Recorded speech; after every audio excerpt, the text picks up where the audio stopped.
પણ ગુજરાતમાં હમણાં એવું નથી લાગતું કે અસામાજિક તત્વો થોડા વધારે જ વધી ગયા છે આ 5 વર્ષની અંદર? કારણ કે જે એક્શન લેવાય છે એમાં કોઈ જ પ્રકારની ના નથી, પણ જે રીતના આ સામે આવી રહ્યા છે, વિડીયો સામે આવી રહ્યા છે, એ તો તમે પણ જોતા હશો. તમારી વાત એ પણ સાચી છે, પરંતુ હું ખેડૂતને ત્યાં જન્મ્યો એટલે અમારે ત્યાં ચોમાસું જાય, ભાદરવો મહિનો આવે એટલે એને ઓટોમેટિક ભીંડા ઊભા થાય અને એ પાછો આકરો તાપ આવે એટલે પાછા ઓલવાઈ જાય. એના જેવું છે. સરકાર આવા કોઈ તત્વો બહાર આવે છે, સારી એ વાત છે કે આવી ઘટનાઓ બહાર આવે છે, જાગૃત નાગરિકો આવી ઘટનાને બહાર લાવે છે અને બહાર લાવે છે એનો ક્વિક રિસ્પોન્સ સરકારનું તંત્ર આપે છે. એક એફઆઈઆર થાય, આવી ઘટના ઘટે, એફઆઈઆર થાય, લોકો તંગ આવી જાય અને મહિના બે મહિના સુધી એફઆઈઆર ન થાય, પોલીસ એને પકડે નહીં. આવું ગુજરાતમાં નથી બનતું. ક્વિક એક્શન, દાખલા તરીકે અમદાવાદના પૂર્વ વિસ્તારની ઘટના, ક્વિક એક્શન. કોઈ એવા બુટલેગરો પકડાય તો ક્વિક એક્શન. આ સરકારનો સ્વભાવ બન્યો છે ને એના કારણે આજે કોંગ્રેસને પણ એવું થયું છે કે આ સુરક્ષિત ગુજરાતની અંદર જ આપણે આપણું અધિવેશન રાખવું જોઈએ. પણ બુલડોઝર લઈને કોઈના ઘર પાડી નાખવા એ કેટલું યોગ્ય છે તમારી રીતે? હું એમ માનું છું કે બુલડોઝરની કાર્યવાહી યોગ્ય પણ છે. તમે બધા જ અપેક્ષા રાખીએ છીએ કે આવા જે તત્વો છે, જેને આપણે સાદી ભાષામાં હિસ્ટ્રી શીટર કહીએ, એ હિસ્ટ્રી શીટર એ માત્ર વ્યક્તિ નથી હોતો અને ક્યાંક પરિવાર એનો નિર્દોષ પણ હોય છે અને ક્યાંક પરિવાર એનો સામેલ પણ હોય છે.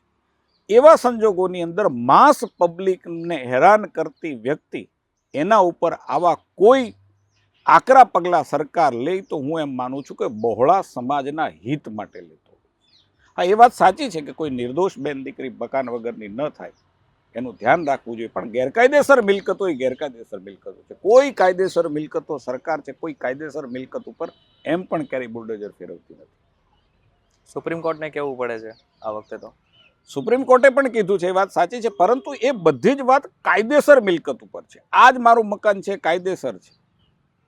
એની ઉપર દાખલા તરીકે મારા પરિવારમાંથી પણ કોઈ આવી વ્યક્તિ હોય તો એ કાયદેસર મિલકત ઉપર બુલડોઝર નથી ફેરવી શકતી. ગેરકાયદેસર મિલકત ઉપર એન્ક્રોચમેન્ટ હોય, પચાવી પાડેલું હોય, કોઈનું લઈ લીધેલું હોય, એવી મિલકતો હોય અને એને આ પ્રેક્ટિસ જે છે એના કારણે જે હાંસલ કરી હોય એવી મિલકતો ઉપર બુલડોઝર ચાલે કે જે એને ગેરકાયદેસર રીતે મેળવેલી મિલકતો છે. કોઈને ડરાવીને, કોઈને ધમકાવીને પચાવી પાડેલી મિલકત છે. સરકારી જમીન છે એની ઉપર એન્ક્રોચમેન્ટ કરીને બનાવેલી, એની હકની મિલકતો નથી. એવી હકની મિલકતો ઉપર એ ગુનાખોરી કરતા કરતા એ મિલકતો મેળવી છે અને સામ્રાજ્ય જમાવ્યું છે. એટલા માટે એ મિલકત છે એ પણ ગુનાખોરીનું પરિણામ છે ને એટલા માટે એની ઉપર બુલડોઝર ચલાવવામાં આવે. થોડી આનાથી અલગ રહીને વાત કરીએ. આમ જોવા જઈએ તો ગુજરાતમાં દારૂબંધી છે, તમે માનો છો?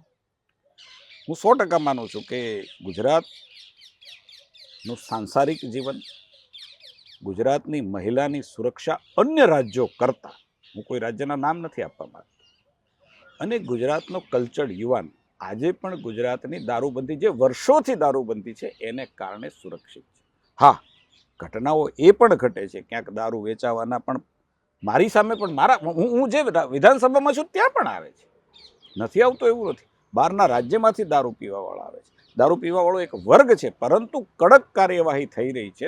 એના કારણે આપણું જનજીવન ગુજરાતની અંદર દારૂબંધીને કારણે આજે પણ આપણું જનજીવન સુરક્ષિત છે. અડધી રાતે બેન દીકરી કોઈ સામાન્ય શહેરની અંદર, સામાન્ય ગામની અંદર બસ સ્ટેન્ડથી ઘરે પહોંચે છે, એ ગુજરાતનું જનજીવન છે અને એટલા માટે સુરક્ષિત જનજીવન છે કે ગુજરાતની અંદર દારૂબંધી છે. સુરક્ષાની વાત કરી રહ્યા છો, પણ બીજી બાજુ ઘણા બધા લોકોનો આક્ષેપ પણ છે કે એક ફોન કરો તો ઘરે બાટલી આપી જાય છે. મેં કહ્યું તમને કે એવા એડિક્ટ લોકો પણ છે, એની આખી ચેનલ પણ હોય છે અને ચેનલને તોડવાનું કામ જ્યાં ફરિયાદ મળે, જ્યાં એવિડન્સ મળે, જ્યાં બાતમી મળે, જ્યાં ખબર મળે, ત્યાં હું એમ માનું છું કે તંત્ર દોડે પણ છે.